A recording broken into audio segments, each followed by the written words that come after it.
Hello दोस्तों, स्वागत है आपका हमारे यूट्यूब चैनल जिसका नाम है इलेक्ट्रिकल नॉलेज। आप सभी को इस चैनल पे इलेक्ट्रिकल की नॉलेज के बारे में वीडियोस मिलेंगी। और दोस्तों, मैं अपनी तरफ से पूरी कोशिश करूँगा आप सभी को ज़्यादा से ज़्यादा एक्सप्लेन करने की।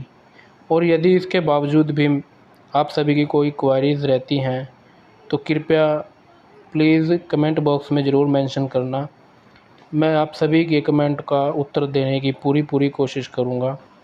इस चैनल पे थ्योरी के साथ साथ हम लोग टाइम टू टाइम कुछ प्रैक्टिकल भी करेंगे, जो कि इसी चैनल की वीडियो में आप सभी को मिलेंगी।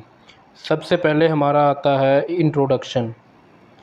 दोस्तों, जैसा कि आप सभी को पता ही होगा, हमारा जो आज का आधुनिक युग है वो इलेक्ट्रिसिटी के बिना बिल्कुल भी संभव नहीं है।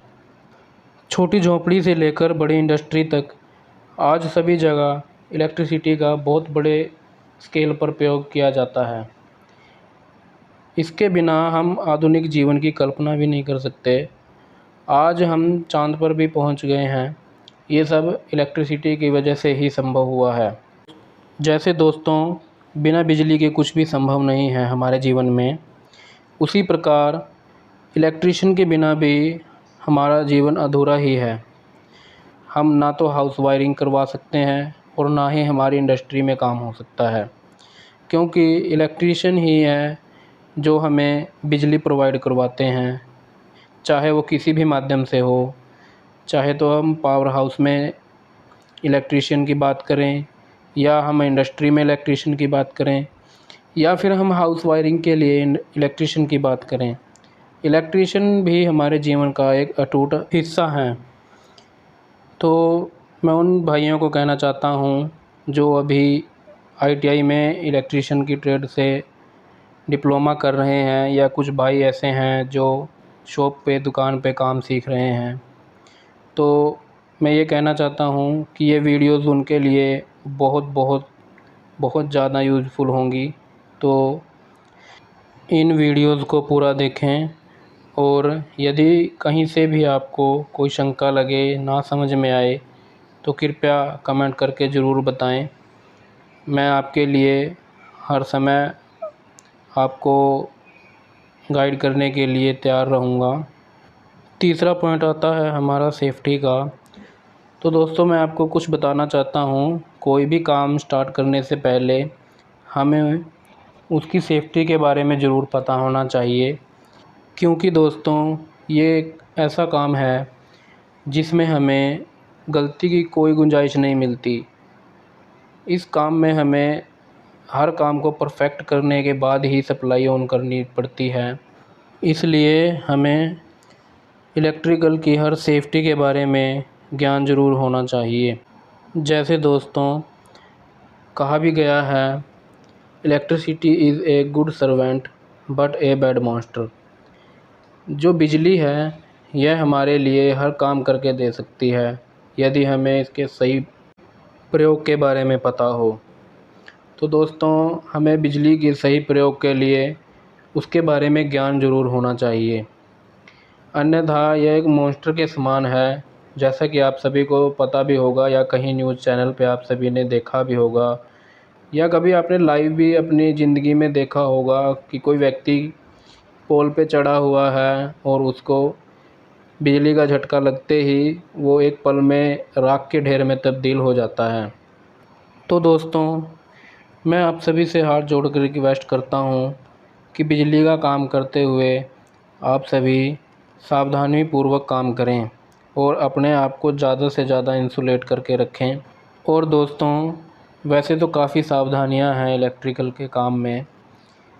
इस वीडियो में हम केवल ऐसी 10 सावधानियों के बारे में डिस्कस करेंगे, ताकि वीडियो लंबा ना बने, और बाकी की सावधानियां हम अगली वीडियो में डिस्कस करेंगे। सबसे पहले आती है हमारी इलेक्ट्रिक करंट ओनली फील्स। तो दोस्तों, विद्युत को हम नंगी आंखों से नहीं देख सकते, इसलिए बिजली का काम करते समय हमेशा सावधान रहना चाहिए। इससे बचाव ही हमारा बचाव है। दोस्तों, जैसे कि हम एक तार है, उसमें अगर हम करंट दौड़ाते हैं तो हम उसे नंगी आँख से नहीं देख सकते।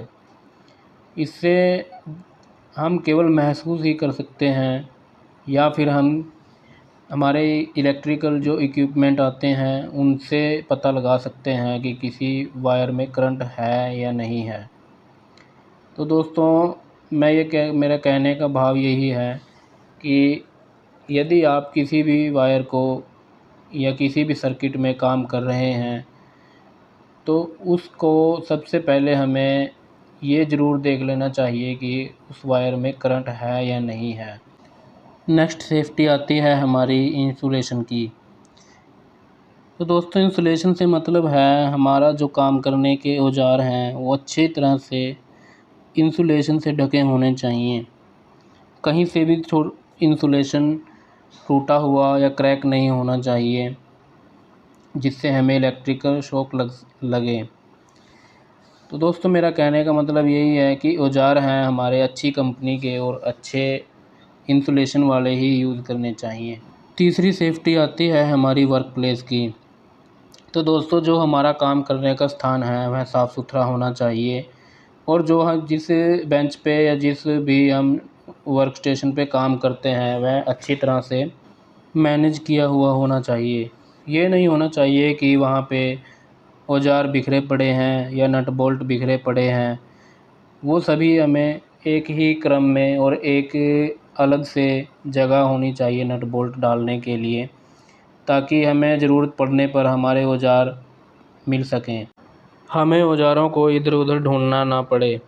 क्योंकि दोस्तों कई बार ऐसी सिचुएशन आती है हमें किसी ब्रेकडाउन पे बिल्कुल क्विकली जाना पड़ सकता है, और यदि हमारे औजार हमारे टूल बॉक्स में सही ढंग से मैनेज नहीं हैं तो उसके लिए बहुत देर हो सकती है। तो मेरा कहने का मतलब यही है कि औजारों को अच्छे से साफ़ करके उसकी सही स्थान पर ज़रूर रखना चाहिए। चौथा हमारा प्लास है। दोस्तों प्लास हमारा सबसे मेन औजार माना गया है। इसके बिना इलेक्ट्रीशियन की ज़िंदगी अधूरी मानी जाती है। तो दोस्तों प्लास को हमेशा संभाल कर प्रयोग करना चाहिए। कई इलेक्ट्रीशियन भाई मैंने देखे हैं वो क्या करते हैं, प्लास के साथ ही कोई क्लम्प या कोई पेंच ठोकने लग जाते हैं। दोस्तों हमें ऐसा बिल्कुल नहीं करना चाहिए, क्योंकि जो प्लास है उसकी मूवमेंट में हमें फ़र्क देखने को मिल सकता है। तो दोस्तों प्लास को कभी भी हथौड़े की जगह प्रयोग नहीं करना चाहिए, और दोस्तों प्लास से कभी भी स्टील वायर नहीं कट करनी चाहिए, क्योंकि इससे उसका जो कटर है वो ख़राब हो सकता है, जिससे तारें छीलने में हमें दिक्कत का सामना करना पड़ सकता है। इसलिए जो प्लास का कटर है उससे केवल हमें नरम तारें ही काटनी चाहिए, मोटी सख्त तारें नहीं काटनी चाहिए। इसके लिए हमें साइड कटर प्लायर का यूज़ करना चाहिए। पांचवी सेफ्टी है हमारी पिक्ड टूल से, क्योंकि जो हमारे नुकीले औजार हैं, इलेक्ट्रीशियन के पास बहुत से नुकीले औजार होते हैं, जैसे कि छेद करने के लिए सुआ और झिरी लगाने के लिए छेनी, और हल्का फुल्का प्लास्टर को छीलने के लिए उसके पास एक अलग से छेनी होती है, वो भी बहुत तीखी होती है। पेचकस भी बहुत तीखे ही माने जाते हैं। तो इनका प्रयोग हमें संभाल कर करना चाहिए, जल्दबाजी में हमें इनका प्रयोग नहीं करना चाहिए। और इनके रखरखाव के लिए भी हमें अलग से अपने टूल बॉक्स में एक अलग से जगह बना के रखनी चाहिए, ताकि जल्दबाजी में हम यदि हाथ डालते हैं टूल बॉक्स में तो हमारे हाथ में चोट ना लगे। तो इसीलिए दोस्तों इनका रखरखाव हमेशा अलग ही रखना चाहिए, क्योंकि ये दूसरे औजारों के साथ मिलके ये आगे से नुकीले होते हैं, तो दूसरे औजारों को ये घिस घिस के उनके जो इंसुलेशन होते हैं उनको डैमेज कर सकते हैं, और हमें पता भी नहीं होगा कब हमें इलेक्ट्रिक शॉक का झटका लग गया। छठा पॉइंट है हमारा अर्थिंग का। दोस्तों इलेक्ट्रिकल के काम में अर्थिंग बहुत ज़रूरी है। चाहे प्रेस हो, पंखा हो, ड्रिल मशीन हो, हेयर ड्रायर हो, हीटर हो, मिक्सी हो, या फिर इंडस्ट्री में बड़ी बड़ी मशीनें हैं, मोटरें हैं, सभी को अर्थिंग देना बहुत ज़रूरी है। ये मान सकते हैं कि अर्थिंग इलेक्ट्रिशियन के लिए किसी वरदान से कम नहीं है, क्योंकि दोस्तों जब हम किसी भी इलेक्ट्रिक मशीन को अर्थिंग देते हैं तो जब भी उसकी बॉडी में इलेक्ट्रिक करंट फ्लो करता है तो उससे हमें झटका लगने से बचाव मिल जाता है। इसलिए दोस्तों अर्थिंग हमें ज़रूर करनी चाहिए। हमें हमेशा लाइन वायर को लाइन में और न्यूट्रल वायर को न्यूट्रल में और अर्थिंग वायर को अर्थिंग में ही लगाना चाहिए। और दोस्तों अर्थिंग वायर को हमेशा हमें मोटे डायमीटर के वायर के साथ ही लगाना चाहिए। इससे क्या होता है, हमारी जो पतली वायर होती है उसका रेजिस्टेंस बहुत ज़्यादा होता है और मोटी वायर का रेजिस्टेंस कम होता है। तो दोस्तों रेजिस्टेंस कम होगा तभी उसमें से करंट अच्छे से फ़्लो करेगा। तो जब भी कोई बॉडी में अर्थिंग की होगी और वो उसमें से हाई वोल्टेज का करंट बह रहा होगा तो क्या होगा, उस वायर में से वो करंट फ़्लो करके अर्थिंग में चला जाएगा और हमें बिजली से झटका नहीं लगेगा। हमारा 7वां पॉइंट है शूज़ दोस्तों हमें अच्छी क्वालिटी के ही यूज़ करने चाहिए इलेक्ट्रिकल का काम करते समय, क्योंकि दोस्तों अगर हमारे शूज़ का इंसुलेशन अच्छा होगा तभी हम करंट के झटके से बच सकेंगे। इसके लिए हमें अच्छे तलवे का शूज़ यूज़ करना चाहिए ताकि हम भी धरती के संपर्क में कम से कम आ सकें और हमें बिजली का झटका ना लगे। इसके लिए मैं रेकमेंड करूँगा सेफ्टी शूज़ के बारे में, जो यहाँ पे हमारी पिक्चर में दिखाया भी है मैंने। दोस्तों इनसे क्या होता है, ये स्लिप भी बहुत कम करते हैं और इनके जो आगे का उंगलियों का हिस्सा होता है उसमें एक स्टील की कटोरी लगी होती है जो हमें प्रोटेक्शन देने का काम करती है। यदि हमारे पैर पे कोई भारी चीज़, कोई हथौड़ा, कोई ईंट या कोई पत्थर वगैरह या कोई मशीनरी का हिस्सा गिर जाए तो हमारे पैर को कुछ भी नुकसान नहीं होगा। इसलिए दोस्तों हमें हमेशा सेफ्टी शूज़ का ही प्रयोग करना चाहिए, जो कि हमारे लिए सेफ्टी के लिहाज से सबसे बेस्ट माने गए हैं। अगली सेफ्टी है हमारी वायर से। दोस्तों वायर को कभी भी मुंह से नहीं छीलना चाहिए, क्योंकि हमें पता नहीं होता कि किस वायर में करंट बह रहा है और किस में नहीं। तो दोस्तों हमें कभी भी मुंह से तारों को छीलने की आदत नहीं डालनी चाहिए। मैंने कई बार देखा भी है अपने इलेक्ट्रिशियन भाइयों को, वो जल्दबाजी में क्या करते हैं, तार को मुंह में डालते हैं और छीलते हैं। इससे दोस्तों इलेक्ट्रिक शॉक लगने का सबसे ज़्यादा डर रहता है। और हमें तारों का प्रयोग भी मशीन के लोड के हिसाब से करना चाहिए। कई बार हम क्या करते हैं, अधिक लोड की मशीन में कम गेज की वायर का प्रयोग कर लेते हैं। तो दोस्तों ये आगे चल के शॉर्ट सर्किट का कारण बनती है और शॉर्ट सर्किट ऐसा है कि आग लगने का प्रमुख कारण माना जाता है। अगला पॉइंट हमारा है हेल्पर।